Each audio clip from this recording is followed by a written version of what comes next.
Welcome back to the Packaging School Show. I'm your host, Kevin Kegley, Creative Director at the Packaging School. COVID-19 has changed our world, and it did it quickly without asking permission. It rocked the way we work, and is still testing our skills in business and organization. Entire companies have had to learn how to work remotely. For some departments, it may not have been a major adjustment, but for many who are in sales, it's changed everything. So many gifted salespeople are relationship-oriented. They like to look people in the eye. They like to have a face-to-face conversation, shaking a hand, having a drink or a meal together. And they're used to hustle and bustle in their lives, but now all the hustle and bustle is mostly around their living room. So when it comes to sales in the packaging industry, how have those people adapted to work in this global pandemic? To shed some light on that, I interviewed Tina Rospond, a packaging vet with over 40 years in the industry. Now we're living in different times currently. Everybody is at home. People are working remotely. How do you adjust your relationships with clients or potential clients right now when you can't really get in there and have a lot of that face to face or walk the plants, that sort of thing? How do you roll with that? Actually, all of that is available. These devices that we carry in our hands are extremely powerful. I had one the other day that said, hey, we're having some trouble with our stretch film on the line, but we can't let you in the building. What do you suggest? Okay, get your phone out. Do you have an iPad? Yeah. So they took their iPad out there, and I had my technician on Zoom. I had the client on Zoom and myself on Zoom, and we just went out into the factory with their phone.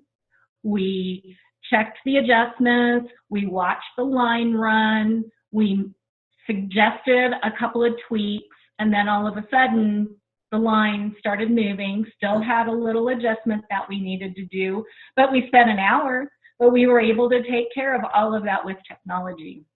Wow. It's incredible. Yeah, and the technology today, I believe, puts people at ease. Once you use it just a few times, then people all of a sudden become very comfortable with being on camera or using the Zoom. And you actually see kind of the barriers come down. Even sometimes when you're sitting across a desk or a conference room with someone, there's still almost that resistance or that power play that's going on. But with video, walking the plant, people being in their own homes, they tend to be a little more relaxed. And you get to see, in my opinion, you're getting to see people more of who they are instead of who they are at work, that persona that they're putting on. That is an amazing perspective. I hadn't thought about it. I mean, I don't think that we'll ever lose. I don't think that face to face will lose its power or impact. But in the realm of sales and in dealing with people in business, you're right. I mean, it looks like you're in a comfortable setting now. I'm in my home. We've never met before, but I mean, we've just picked up and started running here. And you're right. I think people in those environments where they're comfortable, if it might feel a little less intrusive, or there's a bit of a safety barrier there where they feel a little more free to be themselves and to not so inhibited even by the technology anymore. So it would probably stick around. Absolutely. I hope it does, personally. I don't know of any major city in the country where traffic isn't a problem. Pollution. So if there is more interaction, this is quick. With Microsoft Teams, with Google Hangouts, with Zoom, all the technology that's coming up, it is very quick to have a conversation, get something done. Google Docs, you can share Google Docs or, Microsoft Teams. You can use the spreadsheets right on screen, and everybody could be making their updates right there immediately. I actually believe that business is moving quicker because of the Zoom and all the technology that we have available today that we've been reluctant to put in place just 6 weeks ago. Yeah, that's what I was going to say. That I think this technology isn't necessarily new. It's just I think people haven't been used to it, and they've been used to hopping in a car and driving 8 hours, or hopping a plane and flying for 2 hours to spend the day and then fly home. Whereas now we have to use this technology, and people are becoming used to it, and it will likely keep business moving forward and faster beyond COVID-19. Absolutely. I mean, we come from, an industrial and retail, very hands-on business. Mm-hmm. Right? Like our clients are hands-on, they're using materials, they're processing, they're producing.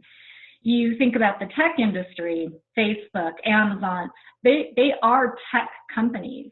And some of the more agile organizations in our industry, they're now starting to use the word, well, we're becoming a tech company, because they're developing online tools and training and schooling, such as what you're doing with your online classes, to educate their client base. So they're becoming more technical, and they're hiring those positions in organizations where typically they would hire another purchasing person or maybe another logistics person. Now they're spending money on IT and technology, which is definitely where we need to go to keep up as an industry.